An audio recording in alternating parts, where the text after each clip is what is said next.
Ang pros ng reverse dieting before jumping to maintenance sculls, less hunger rebound.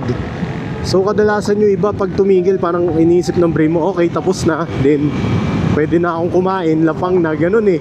Pero pag nag-reverse diet ka, yung brain mo hindi kaagad siya pinakawalan.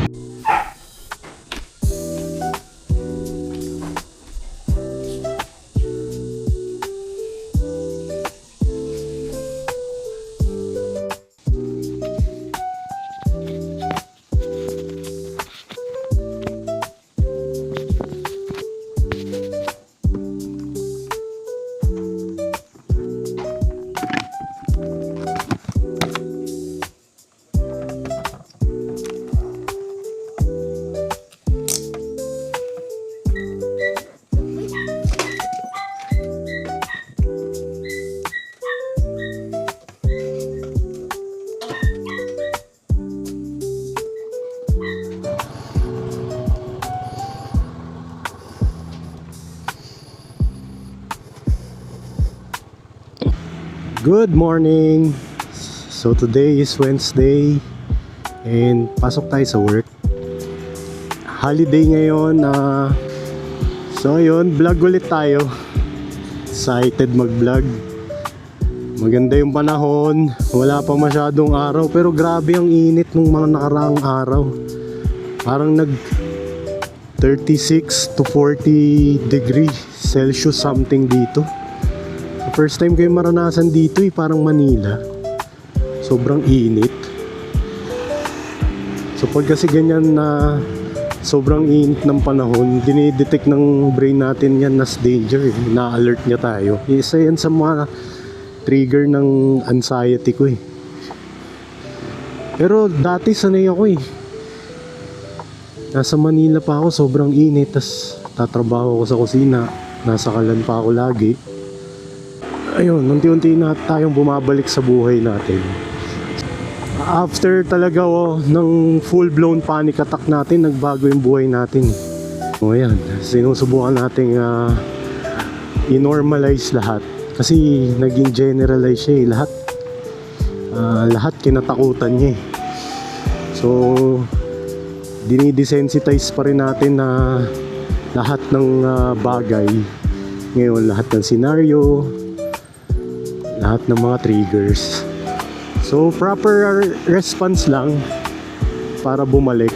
So sa mga may generalized anxiety disorder and nag-panic attack na once, alam ko pakiramdam niyan.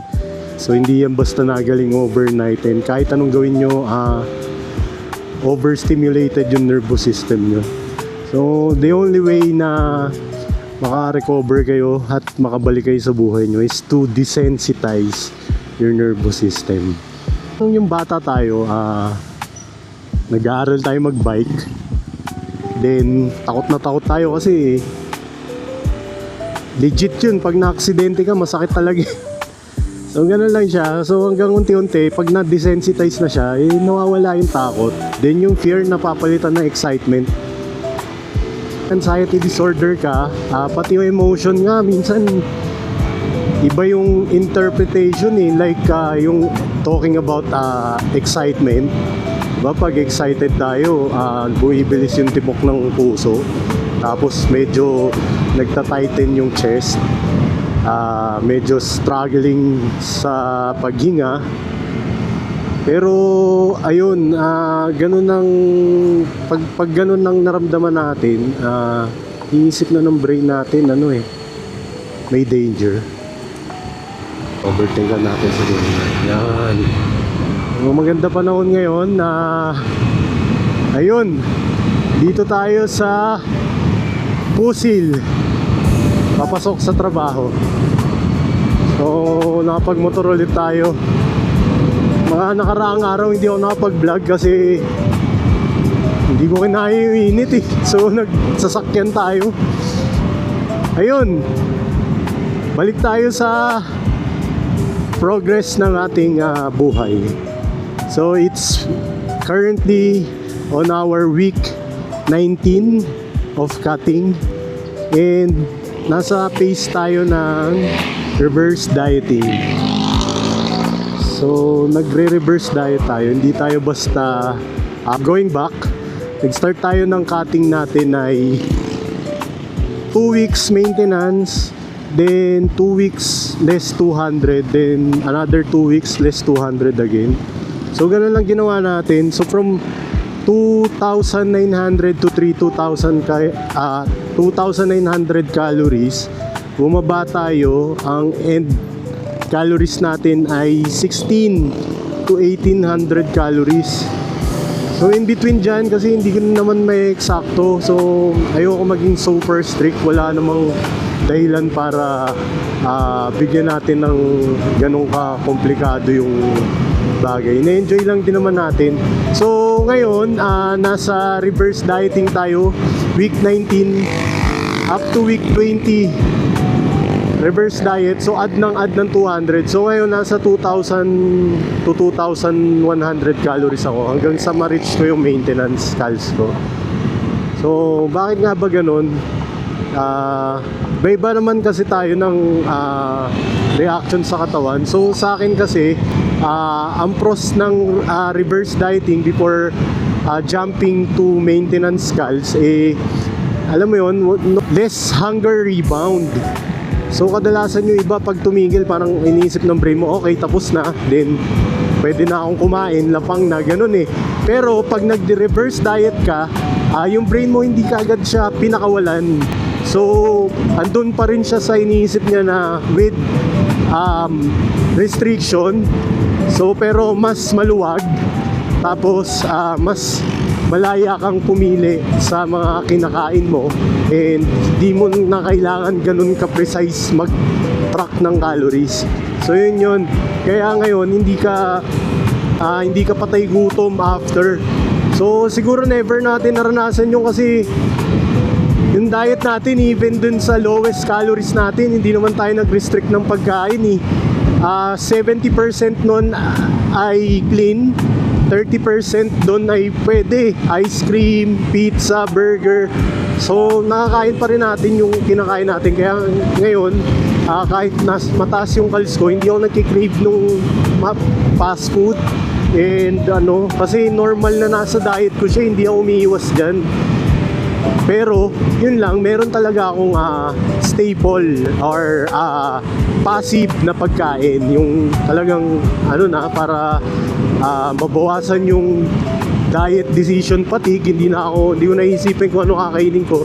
So ang kinakain ko lang doon ay patatas and chicken breast lagi. So high satiety index pa rin and high thermic effect.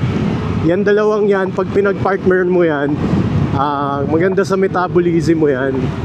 So may effect yan sa signaling ng hormones, may hunger hormones and satiety hormones, leptin yan. So goods yan, kaya hindi ko tinatanggal. So ayun, week 19 medyo pakiramdam natin okay na, na-replenish na yung glycogen, and 85 kilo na tayo, somewhere 84 to 85. And ayun, yung hormones nagre-rebalance na, yung tulog natin masarap na ulit.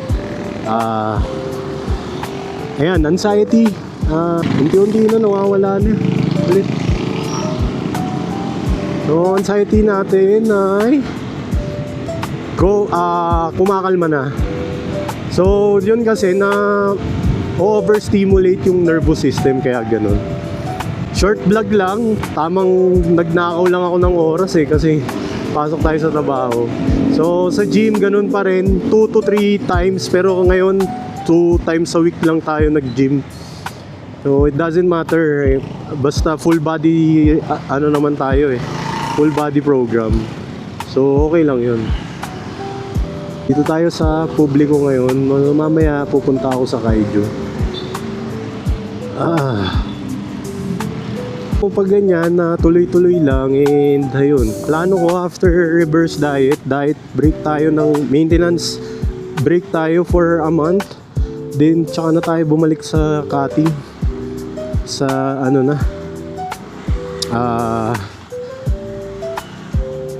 July 1 I guess, first week of July. So ganun lang, sinacycle lang natin. So and pinaka lowest weight ko this last week ay 81.7. So 82ish. Yon. So it doesn't matter. Okay lang, ang goal weight natin ay in between 75 to 78 kilo. So kunin na lang natin yan next cut. Kung hindi, di next cut. So wala naman tayong hinahabol na oras. Ang importante, tuloy-tuloy lang. Bukas ulit.